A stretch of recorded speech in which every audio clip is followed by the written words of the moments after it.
team up with Eddie Adcock. Would I be interested in the job? And I said, sure. I really, as much as I love picking the crow, I felt like that was a good career move for me, and I like the country gentleman's music. It's different than what I'd ever played, but I liked it, and I liked Charlie's voice because it was really unique. Charlie Waller and Bill Emerson was one of my favorite banjo players. I'd known Bill Yates for a few years as well, and oddly enough, Bill Emerson, Bill Yates, and I were all out of the Jimmy Martin School of Bluegrass, you know. So Charlie used to think he said, "Well, I think I'm a Sunny Mountain boy now." You know? So anyway. He's talking about Charlie Waller, who was, of course, the lead singer for the Country Gentlemen. Now, I talked to Bill Emerson about, you know, he had gone from Jimmy Martin and then ended up with Charlie Waller, and he said he had to change his style to play with Charlie. Well, you did it, and I did too. Not so much the picking part wasn't the problem, but I had to learn the phrase with Charlie, and I studied his enunciation. His accent was quite different. And I told him when they offered me the job, I said, if you want looking for another Duffy or a good role, I'm probably not the guy that you want. You know? I'm from the South, and you know, I'll give you 100%, and it's no, you're what we want, you know. But I studied Charlie's phrasing, and I learned to phrase with him in the accent he used, and it wasn't all that difficult, you know. And it was a good move for me. I still think it was a real career-changing step up for me when I took the job. And they were thinking forward. I mean, you know, you guys would do things like Redwood Hill by Gordon Lightfoot. If you folks ever get the chance to get a Rebel recording, it was Rebel 1506, about 1972 or 3, and it was him with Bill Emerson and Charlie Waller and Bill Yates, and that album was again redefining bluegrass. You've got to check it out. And this man and Bill Emerson were answering each other back and forth. There was an energy and a synergy that went on between you guys. Yeah, and it would. Sometimes we would look at each other and think, you know, we never thought about doing it. It just happened, you know. And, oddly enough, we started on that album a week after I'd gone to work with it. We were in the studio recording. And wow, because that album sounds so tight, you'd never dreamed that you'd just gotten with them. We recorded in a 4-track studio, so it was all we didn't live. We didn't do tracks, overdubs. He didn't do any of that. Now, how did Ricky Skaggs come into the picture? Ricky had got married. He left Ralph Stanley, was living in Manassas, Virginia, working in a steam plant, I believe it was, and he showed up, and I've always liked Ricky's work, even when he was with Ralph. He was young, but he brought his fiddle out, and he really wanted to get out of the steam plant, and I think we probably helped with that, you know. But to be honest with you, Charlie really didn't like. He wasn't much on fiddles. He didn't like fiddles. Wow. But when Ricky came and was guesting with us, he liked what Ricky was doing, and he loved his voice too. You know? But anyway, long story short, Bill Emerson wound up going to the Country Current U.S. Navy Band and leading that in the very early stages. Now, I hear he wanted to haul you with it. Well, I got cold feet. I called the commander on Monday before we were to be sworn in Wednesday, and I said, I think I've got too much invested, and I want to see where this is going. I don't know. I just didn't want to quit. Well, here's a tie-in for you. On Sunday, on the main stage up the hill, Country Current will be performing, And this is after 40-some years of his bandmate Bill Emerson, who told me that he had wanted Doyle to be a partner with that original version of Country Current. So you'll see the new version of Country Current here. And I am so grateful you didn't actually do that, because you might not have, you would have stuck into the Army and got your, to the Navy and got your pension, and you wouldn't have invented all the stuff you did after that. Well, I followed my heart, John. I just couldn't, you know, I was 16 years into a career then with Jimmy and JD and the Country Gentlemen. I just couldn't see quitting on it. It's like I didn't want it to look like it was defeating me. Of course, I would have been playing music, and it would have been good music, but it wouldn't have been the same. I think I've got a lot of gypsy in me. I like to move, you know, and I'm happy when that bus is rolling. I'm happy. Well, people who want to make a living playing music had better like travel. Well, I do. Yeah, well, you've done a lot of it. Yeah. Now, did Flux play in that version? Yeah, he did. We were in Warrenton, Ohio, and Bill Emerson came to the bus, and he said, "Man, you've got to come here. This kid played dobro." I have a confession. There wasn't too many dobro players in those days that I enjoyed listening to, because they had a tendency to, by the time they get to where they needed to be, the band was already gone to where they should be, you know. So I didn't really like that. I mean, I liked Uncle Josh and of course Mike Aldridge, but those two really were about it for me. But he said, "Come listen to him." Well, I went over and we stayed over, and he was in a band with his dad, and he started playing whatever tune it was, but he didn't play it like anybody I'd ever heard. And Emerson said, "Man, we got to get this kid in our band." So we talked to his dad that day, and he agreed to let Jerry come and work with us in the summer. You know, Jerry was about 16. So he came when school was out, worked the summer, went back to school, came back the next year, worked the summer, went back to school, graduated, got on a plane, and came to D.C. Now, the rest is history. Well, Jerry sure was pumping it last night, I'll tell you. Well, he's been known to do that, you know. Yes. So, what was the next band you did? You mean, for me, it was well, a couple of years prior, I began to get a little restless. I felt like that I had probably given all that I had to give to the Country Gentlemen. I was a little frustrated. I liked being busy with new recordings, new material, things like that. Charlie was really established and comfortable with what he was doing and where he was. I understand that, but I wasn't. So it took me a couple of years before I made a decision to break away, and I thought it would be a good challenge for me to see if I can take it from the ground up and see what happened.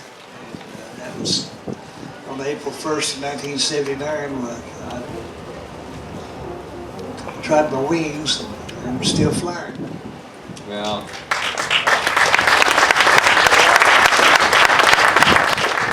now, you started out as Doyle Lawson and Foxfire, I think. I did. That was, being from East Tennessee, on down in North Georgia, there was a series of books called Foxfire Books.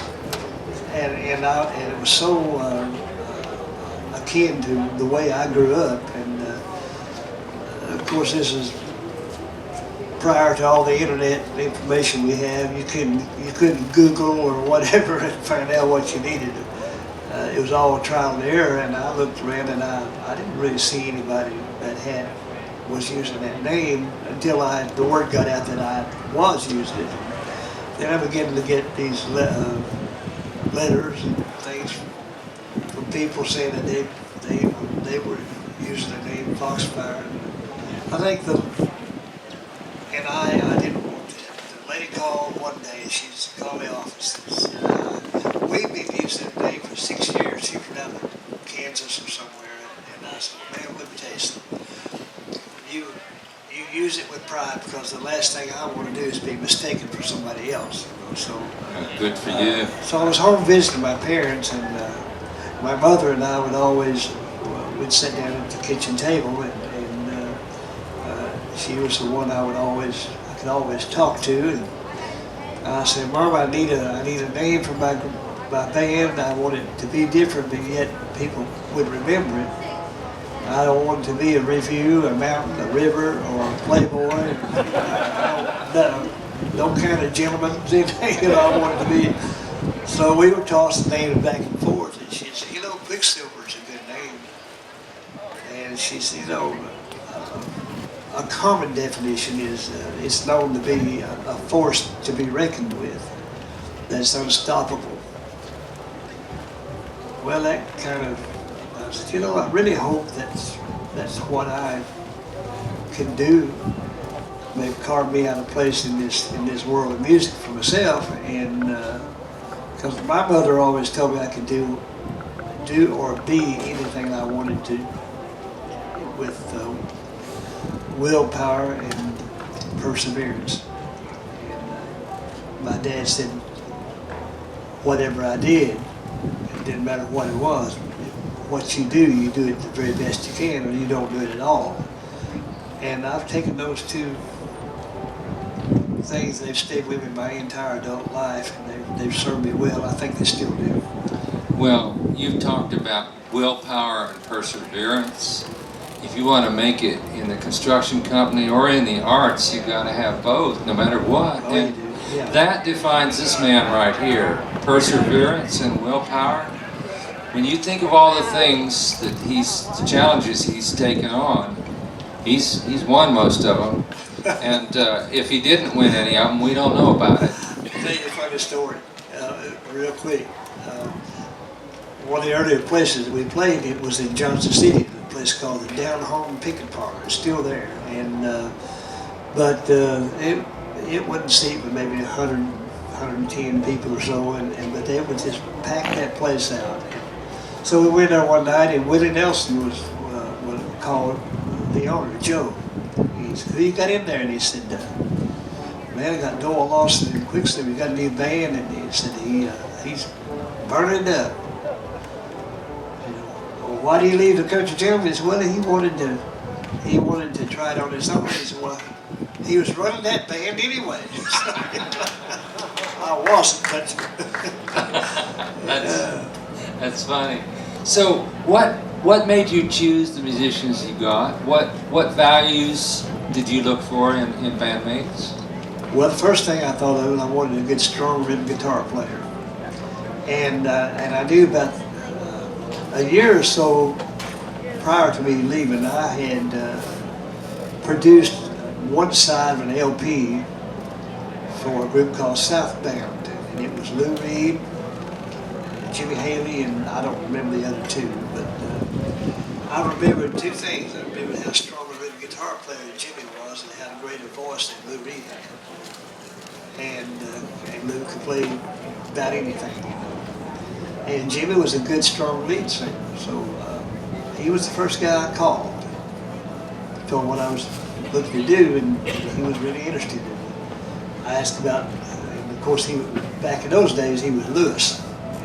This was prior to Lou Reed.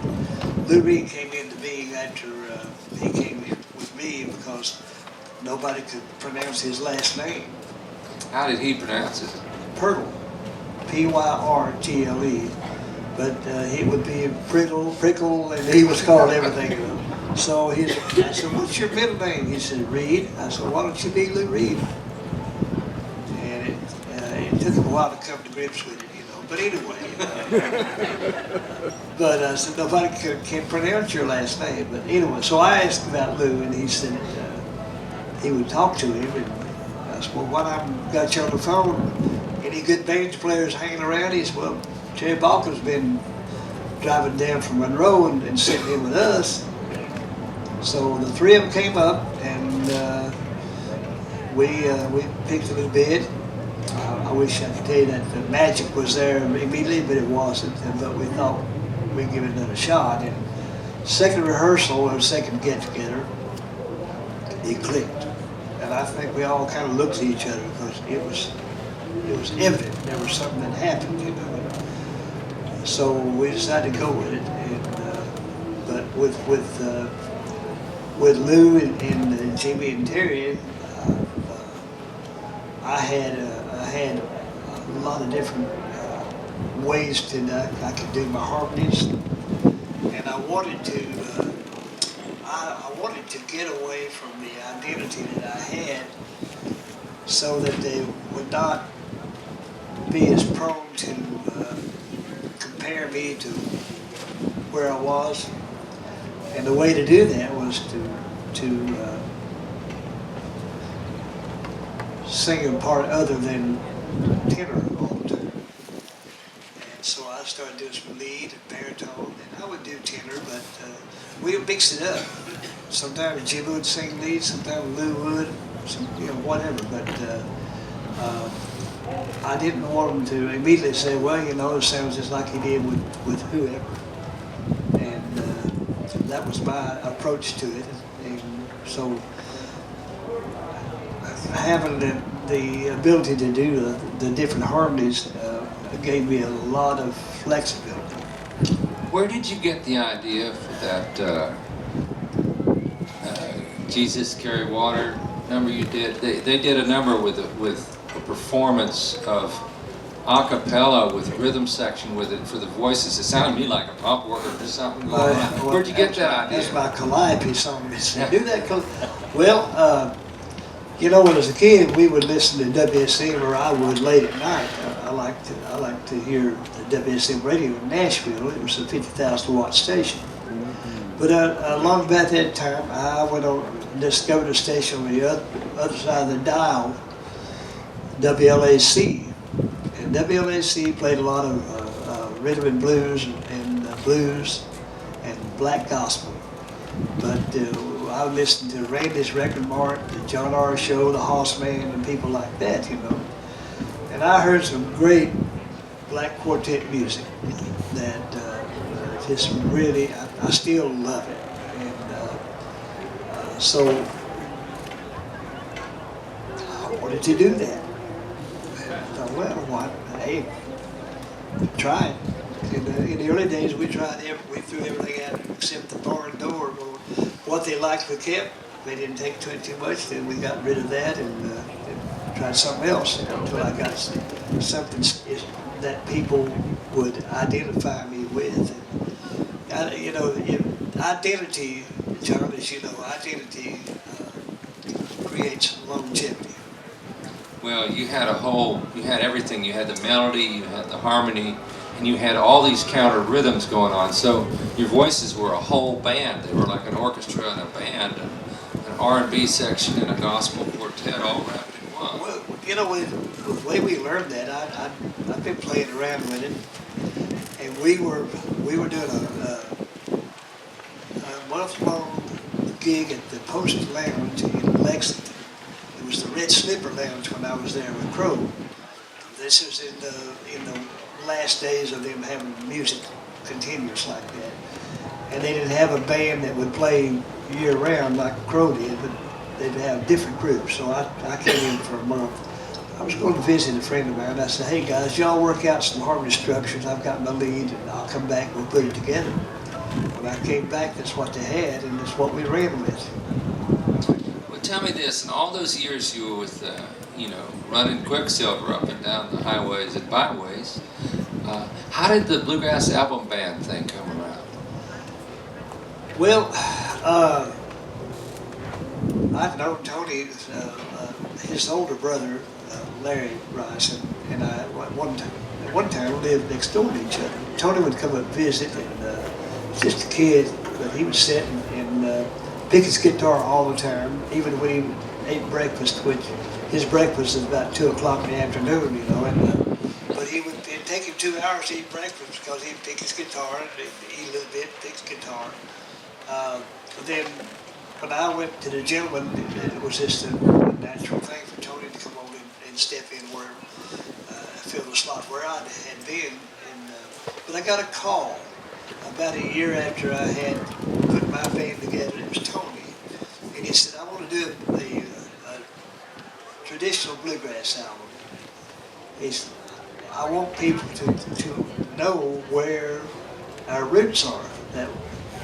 And he said, "You know, this is back in the 1980s, they considered me more or less a contemporary bluegrass because of the material I would record, I suppose." And they said, "You know, you play contemporary, JD's playing country grass," and he said, "People don't know what the hell I'm playing." You know? So he said, "I'm just playing whatever." You know? But he said, "I want to do a bluegrass." And he said, "Do you think Bobby Hicks would be interested?" I said, "Well, I believe he would." So I gave him Bobby's number, and we decided we'd go for it. We flew out to L.A. Crow and I met in Atlanta at the airport. We flew out of Atlanta, and we put down some songs just to have a look at. And so our rehearsals went like this. Who knows this one? Yeah, I think I know that one. Anybody know this one here? Yeah. So once we did that, we'd go through and then we'd figure out who was going to take the break wherever, and that was our rehearsal. How many of you out there ever got to see a live version of the Bluegrass Album Band? Wow. Well, it's an interesting thing that you sort of like going back in time to the traditional was actually an innovation at that time. We didn't realize it, had no clue that would be what it was. There was only going to be the one. And I'll be honest with you, John, that was it. Actually, that was a commitment that Tony had with Rounder Records to fulfill. They needed one more recording from him on that contract. We got 2, maybe 3 songs into the album, and he came out after he listened to playback. He said, "Hey guys, this isn't my album. This is ours." So it became, he said, "It's not mine, it's us." So we thought we'd do one, and never had any idea that of the impact and the influence that it would have with the young people. And ironically, a lot of the young folks back then thought that we'd written all that. So I said, no. But we would all tell them where to go. Go listen to the original. And I still encourage anybody to do that. Well, everybody now knows all those classics, but the irony is that the original versions of those Flat Scruggs and Monroe and Jimmy Martin and all that stuff, most of those were out of print at the time you guys were doing that. Yeah. So the next generation learned those numbers from you, and those who were curious enough dug back to the originals. Yep, right. And you ended up, somebody at Rounder must have figured it out, that it was time to extend a contract, because I think, what did you do, 6 of them? We did 6, yeah. We, about the 4th one, we could tell that Tony's voice was starting to go, and we did one more, and by then he had decided that he just needed to quit trying to do vocals. And then later on I got a call, and he said, "I want to do one more," but he said, "Let's do an instrumental." So we thought, well, that's a good way to close it out. I'll be honest with you. After the second, I said, "That's enough." The third one, I said, "Well, that's enough." 4th one, I said, even number 4, that's good to start on. That's good to stop on, But anyway, it turned in there were 6, and so we thought, well, by doing the instrumental, that was a good way to close out our. It truly was just paying tribute and homage to our peers and the pioneers. We were doing it because we love that kind. I still love that kind of music, but I couldn't make a living trying to be somebody else. But I love to do it. Here's a curve to the left. How'd you get involved with Paul Simon? Paul saw us on YouTube, and I got Jerry Douglas to thank for that. Jerry got a hold of me because Jerry had done a session with him, and Jerry said, I know him, man, I know him. And he said, get in touch with Paul. So I did. And we wound up going to down here in New Jersey. I forgot the little town, but the studio used to be a train depot in this little town, and Tony Bennett bought it and built a studio, and his son ran it, and probably still does. And we went up and did 2 or 3 songs with him. But he was really interesting and fun to work with. I didn't know. You hear, I never had met Paul, and I didn't know a thing about him other than he was just an incredible singer-songwriter. And to me, I love his music. But I didn't know how it would be. But it's been said that I'm kind of a strong-willed person too. I was hoping that we wouldn't rub too hard, you know. But anyway, he was easy to work with, and he'd say, "Show me what you got worked out for this one." We would. Yeah, I like that. Or he said, "Could you make us, do this?" We were in between one of the songs. We were listening. We were in the studio, and he was in the control room, and we were loosening our vocals up just to kind of stretch the vocal cords, and we were doing an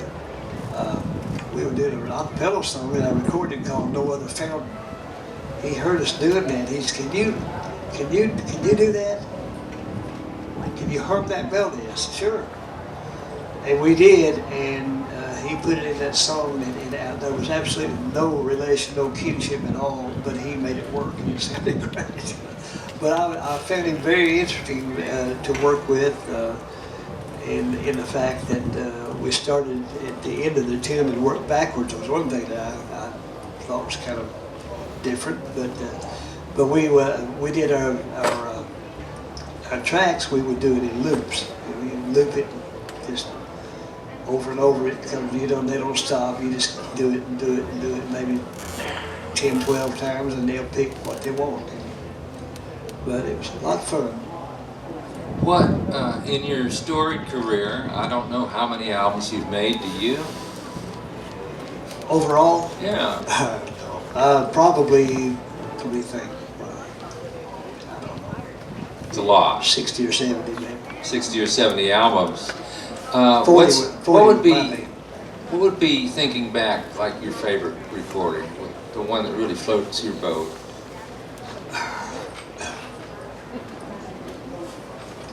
He's stumped, folks. I got it. I'll tell you why, John. I've never recorded a song that didn't earn its place on that record. Good answer. And I liked them all. And the fact is that's why I don't have a favorite. Of course, my bank account does. Yeah, it's an interesting thing how those things happen. But tell me, how did this thing happen? I'm about to talk about the highest honor that can be, awarded in the American culture, in the arts, is the National Heritage Arts Fellowship Award. And we're talking people like Frank Sinatra get it, Bob Dylan got one, we're talking about people who reshape our idea of the arts and this culture. And this man, Doyle Lawson, received that award. What was that like? Well, thank you.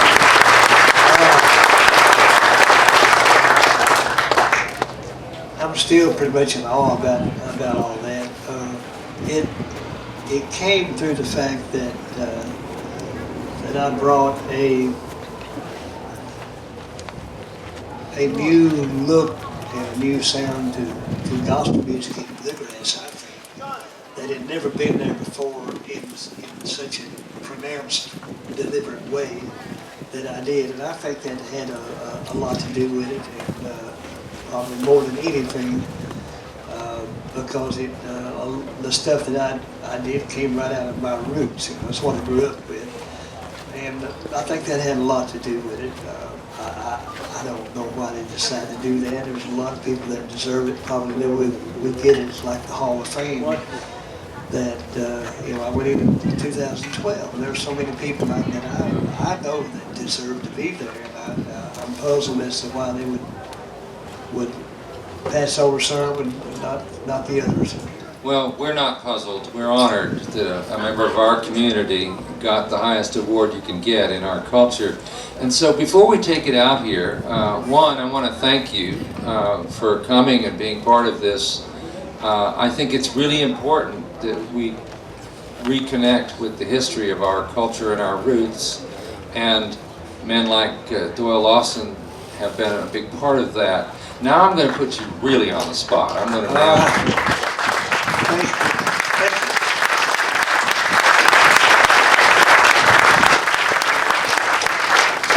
Okay, he's got that little plinky thing he's holding there. It's called a mandolin. Now, you wouldn't believe how many people in the school systems in America don't know what that thing is, but he has helped redefine what the mandolin is about, especially in our music.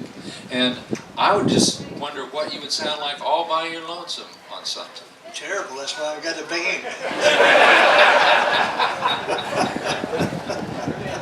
Tickle something for us. And then we'll be out of here. Thank you all for coming. Thank you, Doyle Lawson. And I want to say that the Creekside Stage is one of my favorite places to be because it's intimate and it's small. And Kate McNally, how many years have you run this stage? She has no clue. It's like the number of albums that Doyle has done. But I want a big hand for Kate McNally on New Hampshire Public Radio. Take it away, Doyle. Well, let's see, John. I'm playing my hand stiff. I'm 74 years old, so it takes me a little while to get going here sometimes, you know. Native Tennessean. And I wrote this tune a long time ago, if I can remember it. I write tunes all the time, and I keep thinking I'll get in the studio and record them. But I found out a long time ago that I make a lot more money by doing the vocals than I do picking. So, you know, my boys get hungry, so I had to stick with that. But being a Tennessean, I come up with this little melody, and I call it the Old Hickory Hornpipe. And if you probably know who Old Hickory was. Sometimes I wonder about him being he's from Tennessee, but who knows, you know. Old Hickory.